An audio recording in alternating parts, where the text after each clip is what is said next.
Across the country, colleges and universities are holding Black male summits to address race issues Black men face on college campuses. American University recently held their first summit in early April. Jonathan Hunter has the story. American University's Men of Empowerment and Excellence is creating a safe space for Black men on campus. The Academic and Professional Club held its first ever Black Male Summit in April. The purpose of the summit was to discuss problems Black men face at predominantly white institutions, also known as PWIs. Some students say that at American, a major issue is the lack of diversity. When we first came here, me and my roommate, Pope Lake, who's the vice president of the organization, literally went in the cafeteria and there were no Black men. According to a study by the Department of Education, less than 35% of Black men from PWIs hold a bachelor's degree, while nearly 66% of Black women do. Derek Wise, a student activities advisor, contributes the low graduation rates for Black men to them not feeling included in campus life. Students of any race or any minority, if they do not feel connected, if they do not feel that they are wanted in the environment, that can negatively affect their ability to persist in higher education. Panelists at the summit gave tips to the students on how to become successful at PWIs. One panelist was Dorado Quick, who started his own campaign called I Am a Perceived Threat, as a way to embrace diversity. Quick came with words of encouragement. The message that I wanted to send them was to, one, believe in themselves, to know their value, and to have trust that their dreams are valid, they can achieve those dreams. That was the main message, and that everything that happens to you in life is for a greater purpose. Men of Empowerment and Excellence are hoping to make this summit an annual event. For District Wire News, I'm Jonathan Hunter.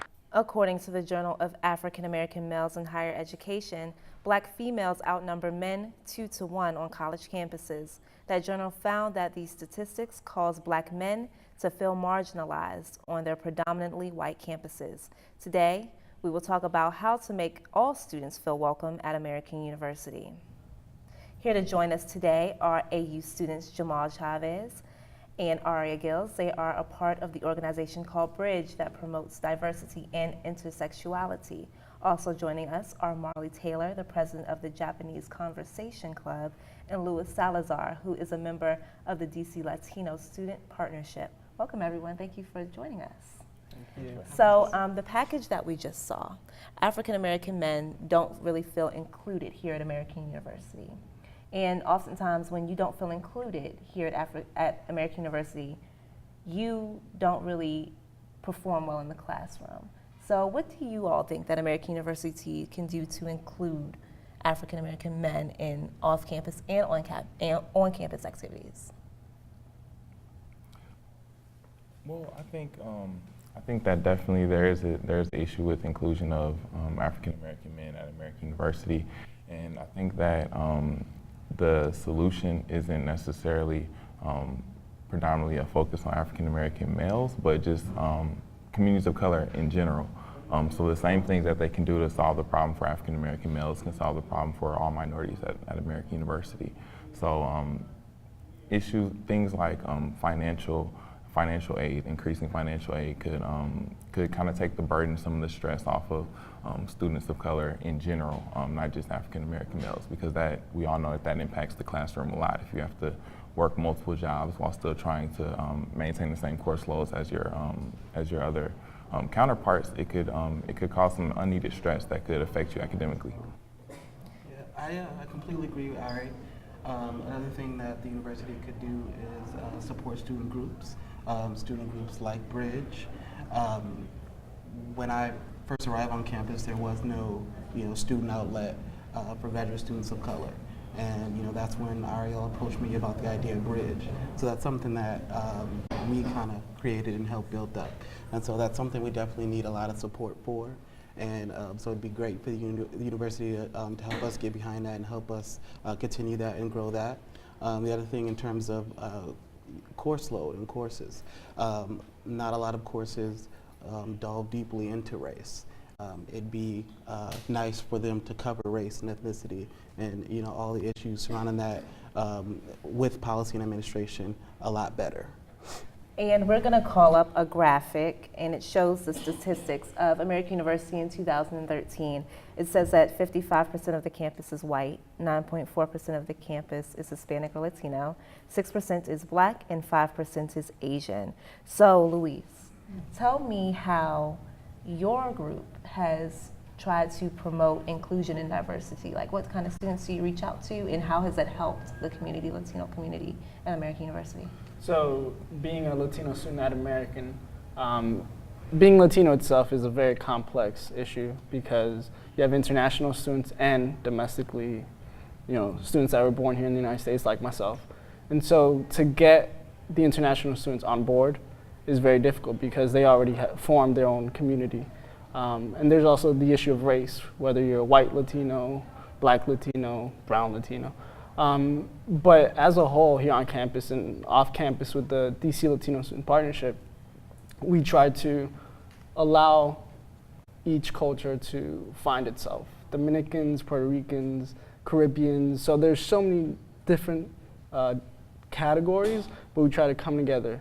And we just had an event last Saturday where it was Represent Your Flag, which was led by the Black Student Alliance. So the idea of bringing that culture that you really identify with and expressing it here on campus is very important. That's really great that you all try to include everyone in your different activities. And Marley, as a member of the Japanese Conversation Club, how have you reached out to other cultures to become included into your organization? Right, so as our name might suggest, our primary function is Japanese language. But I think it's impossible to really study and understand language without getting involved in a culture that goes with it. And for us, we work primarily with the ZARN, which is the Japanese student organization. They're trying to branch out because right now they're only Japanese people, and they feel like they can have a greater impact if they're working with people from other cultures. And so we work together to do cultural events, like we do like tea ceremonies, and then we also do language programs.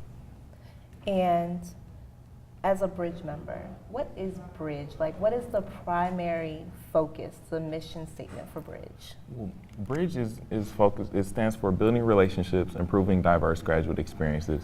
And we wanted to, we felt there was a need when we came on campus, like Jamal mentioned earlier, for an organization like this, because there was no existing place for students of color, but also graduate students to meet up and to feel included and to engage with each other.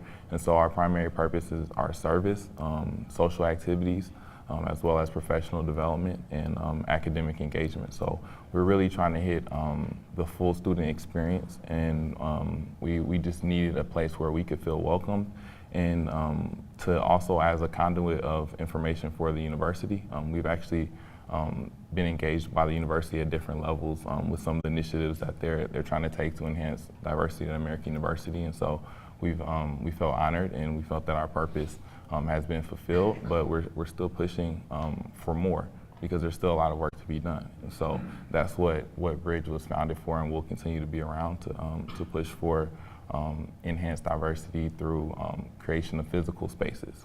We want places where students of color can meet. Through, like I said, financial aid. We're pushing also for more tenured African American and Latino faculty. So we're just pushing for representation at every level, and we're just here to be that voice for graduate students. And another aspect of Bridge is its community service. We represent AU in a positive light in the greater DC area. DC goes by the nickname the Chocolate City. So one of the things we've done is we partner with an organization called We Are Family DC. And with them, we help deliver groceries to struggling seniors. Many of them who are low income and African American. We've also partnered with another organization called Green Scheme. With them, we help them build a compost area. They also, grow different vegetation and different things like that, and teach the community about community farming and different things like that. So it's also about taking the message and kind of spreading it out. And Louise, what community activities is your organization involved with? So the DC Latino Student Partnership, we recently had the Diabetes Walk at the National Harbor. This is an issue that affects everyone, but in particularly the Latino people. And so part of what we also do is provide tutoring for students at the Latin American Youth Center. We also have many different activities which are centered around making sure that high school seniors can be led into college. Last year we had a symposium where we brought faculty members and professionals to explain how they got to their positions. So it's all about allowing young children and young people to see that it is possible to graduate college and become a professional. Okay, and Marley, you mentioned earlier that in order to actually engage in a culture, you have to be immersed in it. So what do you think American University can do for the Japanese culture here? I think that Asians from all over are kind of, like, we don't really talk about like that as a race issue because we kind of forget about them. They can be very quiet, very timid. We don't really notice that they're there. And I think a lot of what we can do is just draw them more into the conversation, get them more involved in issues, especially dealing with like their communities, but also getting them involved in other communities. You guys were absolutely awesome, and we're going to open up the floor for questions. So if anyone has a question for our panel. Hello, my name is Alexis Adams. I'm a junior in SIS, and I'm also the former president of the Black Student Alliance. My question is to everyone on the panel in that it almost seems that at American University, the burden of creating spaces for students of color is on those communities of color. And even though institutionally American University promotes diversity, there aren't any real commitments to having those communities foster from an institutional level. So a lot of the burden of programming and creating resources come directly from those students or from faculty that are willing to help out. But I guess my question would be, what are some of the things that the administration or the university can do to help promote these groups? Our organization recently had the opportunity to actually sit down at the request of President Kerwin. He engaged some other student leaders across the university from Black Student Alliance and other organizations to talk to that specific question, how to institutionalize diversity at American University. And one of the suggestions we had of how to institutionalize it was to require more what I would consider mandatory programming, possibly at the outset in freshman orientation week. And this mandatory programming would be as opposed to self-selecting events that we have where like these organizations like ourselves or Black Student Alliance will have these forums and people will come in and we'll talk about a lot of good issues, but often the people who need to be there won't come. So how do you create that sense of diversity with individuals who might not select and who might need to hear the message the most through some type of mandatory programming or workshops? And then also we thought that more professors should be trained in how to facilitate these discussions because issues of diversity range across all the different academic disciplines. And we found instances where professors didn't know how to facilitate those conversations. And so mandatory training for professors to show them how to engage in these topics and include it in their lesson planning and in their curriculums, because all curriculums can include issues of diversity. And we had another question in the audience. Meredith Anderson, School of Public Affairs. I had a question specifically on what can professors do to foster more inclusion and diversity in the classroom, knowing that oftentimes when we talk about students of color, they're often the minority within the classroom. So what specifically can they do to help foster greater dialogue amongst these students? I can take that. As an undergraduate student, I feel oftentimes the issue of being tokenized occurs. So, as a Latino student, if something so what is the issue going on in Cuba? And then I have to answer the question because apparently I know the answer, and I don't. And also happens to many of the African American and also Asian students as well. So professors need to know that just because you do belong to a particular race or ethnicity, you don't have the answer to the question. And the other thing is understanding what microaggressions are and when they do come up in classes. And how to best realize that ignorance is not okay necessarily. You need to redirect, and that's the job of a facilitator, to redirect the conversation to being fruitful and educational. So that's what professors should be taught and be allowed to do in class. Do we have any other questions from the audience? Hi, my name is Kirsten Gillette Pierce. I'm a junior in CAS, and I'm a part of the LGBTQ programming board. So we have the Rainbow Speakers Bureau, where we go into classrooms and tell people about our experiences and teach them basically a manual, kind of a run through on how to treat, how to talk, and how to interact with people within the LGBTQ community. Do you think something like that could happen for minorities on this campus? Do you think it would be effective? Because we've had a lot of issues on this campus with racial discrimination. I think that's a great idea, personally, because one of the ways that people learn is through engaging with firsthand in conversations and to hear people's experiences.